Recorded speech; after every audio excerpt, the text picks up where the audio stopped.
नमस्कार. हितगुजमध्ये आपले मनापासून स्वागत आहे. आज आपण महात्मा ज्योतिबा फुले यांच्याविषयी माहिती जाणून घेणार आहोत. महात्मा ज्योतिबा फुले यांचे पूर्ण नाव ज्योतिराव गोविंदराव फुले. यांचा जन्म 11 एप्रिल 1827 रोजी पुणे येथे झाला. ज्योतिबांच्या वडिलांचे नाव गोविंदराव आणि आईचे नाव चिमणाबाई होते. ज्योतिबांचे आजोबा शेरीबा गोरे माधवराव पेशव्यांच्या दरबारात सजावटीचे कामकाज करत असत. यावर पेशव्यांनी त्यांना 35 एकर जमीन फुलांच्या व्यवसायासाठी दिली होती. यानंतर फुलांच्या व्यवसायामुळे गोरे घराण्याला फुले म्हणून ओळखले जाऊ लागले. आजोबांच्या मृत्यूनंतर ज्योतिबांचे काका राणूजींनी सदरील 35 एकर जमीन हडप केली. यामुळे नंतर ज्योतिबांचे वडील गोविंदराव हे भाजीपाल्याचा व्यवसाय करू लागले. त्यांचे मूळ गाव कडगुण तालुका खटाव जिल्हा सातारा हे होते. ज्योतिराव केवळ 9 महिन्याचे होते तेव्हा त्यांच्या आईचे निधन झाले. त्यांचा विवाह वयाच्या 12व्या वर्षी सावित्रीबाई यांच्याशी झाला. प्राथमिक शिक्षण पुणे येथील पंतोजींच्या शाळेत मराठी माध्यमातून झाले. यानंतर काही काळ त्यांनी भाजी विक्रीचा व्यवसाय केला. इसवी सन 1842 मध्ये वयाच्या 14व्या वर्षी माध्यमिक शिक्षणासाठी पुण्याच्या स्कॉटिश मिशन हायस्कूलमध्ये इंग्रजी माध्यमात त्यांनी प्रवेश केला. बुद्धी अतिशय तल्लख, त्यामुळे 5-6 वर्षातच त्यांनी अभ्यासक्रम पूर्ण केला. महात्मा ज्योतिबा फुले यांना मराठी, इंग्रजी, उर्दू, कन्नड, तामिळ, गुजराती इत्यादी भाषा येत असत. महात्मा फुले हे मराठी लेखक, विचारवंत आणि समाजसुधारक होते. त्यांनी सत्यशोधक समाज नावाची संस्था स्थापन केली.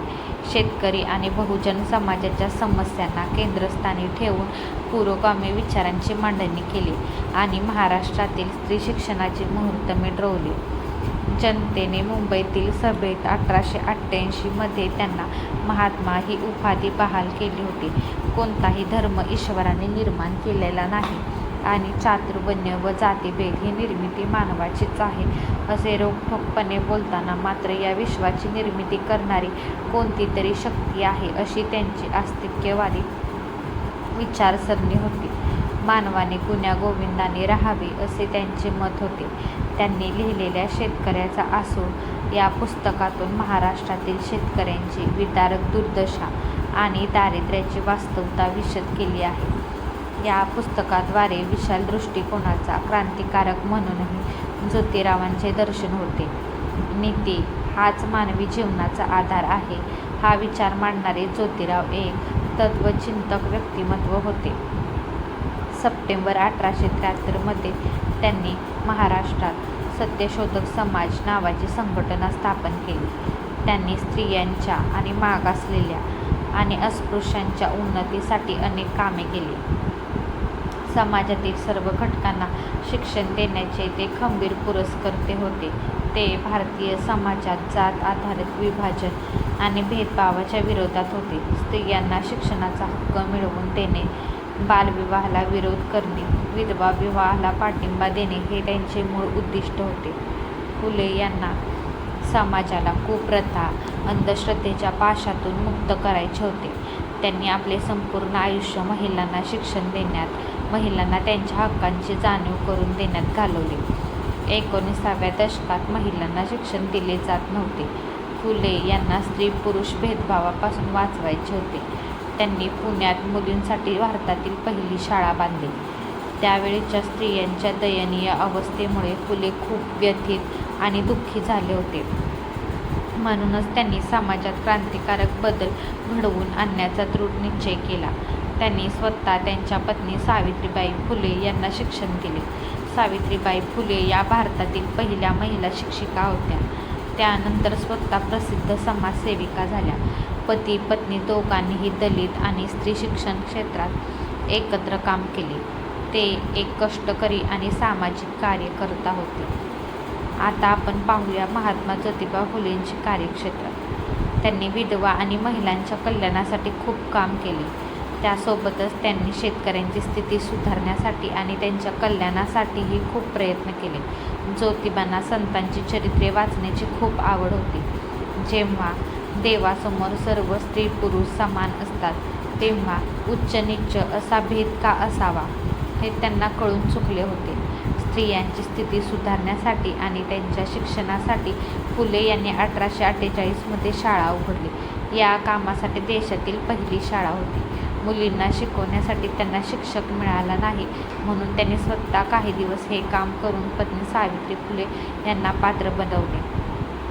काही लोकांनी सुरुवातीपासूनच त्यांच्या कामात अडथळे आणण्याचा प्रयत्न केला, पण फुले पुढे सरकत असताना त्यांनी वडिलांवर दबाव आणून पती पत्नीला घराबाहेर काढले. यामुळे त्यांचे काम काही काळ थांबले, पण लवकरच त्यांनी मुलींसाठी एकामागून एक 3 अशा शाळा उघडल्या. आता आपण पाहूया महात्मा पदवी. महात्मा फुलेंना कशी मिळाली? गरीब आणि दुर्बलांना न्याय मिळवून देण्यासाठी ज्योतिबांनी 1873 सत्यशोधक समाजाची स्थापना केली. त्यांची सेवा पाहून 1888 मुंबईत एका विशाल सभेत त्यांना महात्मा ही पदवी देण्यात आली. ज्योतिबांनी ब्राह्मण पुरोहिताविना विवाह विधी सुरू केला आणि त्याला मुंबई उच्च न्यायालयाने ही मान्यता दिली. ते बालविवाहाच्या विरोधात होते आणि विधवा पुनर्विवाहाचे समर्थक होते. आपल्या हयातीत त्यांनी गुलामगिरी, तृतीय रत्न, छत्रपती शिवाजी, राजा भोसला का पकडा, किसान का कोडा, अस्पृश्य की कैफियत अशी अनेक पुस्तकेही लिहिली. महात्मा ज्योतिबा आणि त्यांच्या संघटनेच्या संघर्षामुळे सरकारने कृषी कायदा मंजूर केला. धर्म, समाज आणि परंपरा यांचे सत्य समोर आणण्यासाठी त्यांनी अनेक पुस्तकेही लिहिली. महात्मा ज्योतिबा फुले यांनी सत्यशोधक समाजाची स्थापना केली. जमीनदार, शेठजी व पुरोहितांकडून होणाऱ्या अन्याय अत्याचारापासून, गुलामगिरीतून शूद्रातिशूद्र समाजाची मुक्तता करणे व त्यांना हक्काची जाणीव करून देणे हे सत्यशोधक समाजाचे ध्येय होते. निर्मिकाचा धर्म सत्य आहे. 1. भांडणे अनेक कशासाठी हा विचार फुले यांनी मांडला. देवाविषयी किंवा निसर्गाविषयी निर्मिक हा शब्द वापरला. त्यावरून सत्यशोधक समाज व अर्थातच महात्मा ज्योतिबा फुले आस्तिक होते हे स्पष्ट होते. महात्मा फुले यांनी कनिष्ठ वर्गातील लोकांसाठी गुलामगिरी हा उपदेशपर ग्रंथ लिहून झाल्यानंतर महाराष्ट्रात पंतोजी व शेठजींच्या मानसिक गुलामगिरीतून कनिष्ठ वर्गाला मुक्त करण्यासाठी चळवळ सुरू करण्याचा निर्धार केला. ज्योतिबा फुले हे क्रांतिकारी नेते असल्याने त्यांच्या वृत्तीशी सुसंगत व धोरणाला पोषक असे तत्त्वज्ञान व व्यासपीठ निर्माण करणे त्यांना अत्यंत गरजेचे वाटले. यातूनच सत्यशोधक समाजाची निर्मिती झाली. सत्यशोधक समाजाचे तत्त्वज्ञान मानताना एकेश्वरवाद, ईश्वरभक्ती, व्यक्तीचे श्रेष्ठत्व, त्याचप्रमाणे ग्रंथ प्रामाण्य, त्याला विरोध, सत्य हेच परम, मानवी सद्गुणांची जोपासना अशा प्रकारे वैचारिक आणि प्राथमिक भूमिका घेऊन सत्यशोधक समाजाने आपले तत्त्वज्ञान मांडले. ईश्वराची भक्ती ही निरपेक्ष भावनेने असावी. त्यामध्ये मध्यस्थाची अथवा भट भिक्षूची आवश्यकता नाही याचं प्रतिपादन सत्यशोधक समाजानं केलं. त्याचप्रमाणे व्यक्ती ही जन्माने श्रेष्ठ नसून ती गुणकर्माने श्रेष्ठ ठरते याचं स्पष्टीकरण ही सत्यशोधक समाजाने दिलं. पाप, पुण्य, स्वर्ग, नरक, पुनर्जन्म या गोष्टीला त्यांनी थारा दिला नाही, तर सत्य हेच परब्रह्म आहे अशा प्रकारचा विचार सत्यशोधक समाजाने मांडला. मानवाच्या अंगी असलेल्या सद्गुणांची जोपासना व्हावी हा विचार दृढ करण्याचा प्रयत्न सत्यशोधक समाजाने केला. आता आपण पाहूया महात्मा ज्योतिबा फुलेंचे साहित्य.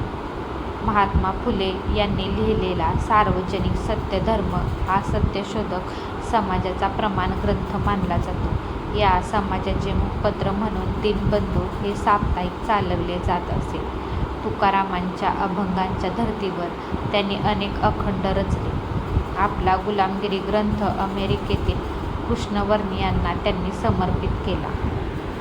अस्पृश्यांची कैफियत हा महात्मा फुलेंचा अप्रकाशित ग्रंथ आहे.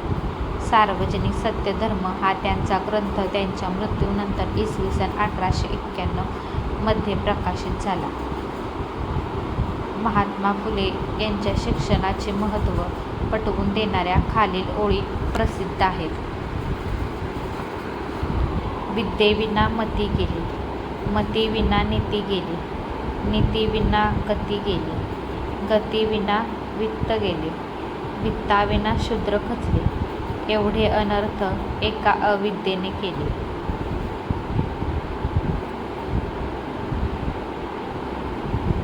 1883 मध्ये स्त्रियांना शिक्षण देण्याच्या महान कार्यासाठी त्यांना तत्कालीन ब्रिटिश भारतीय सरकारने स्त्री शिक्षणाचे जनक म्हणून गौरवले.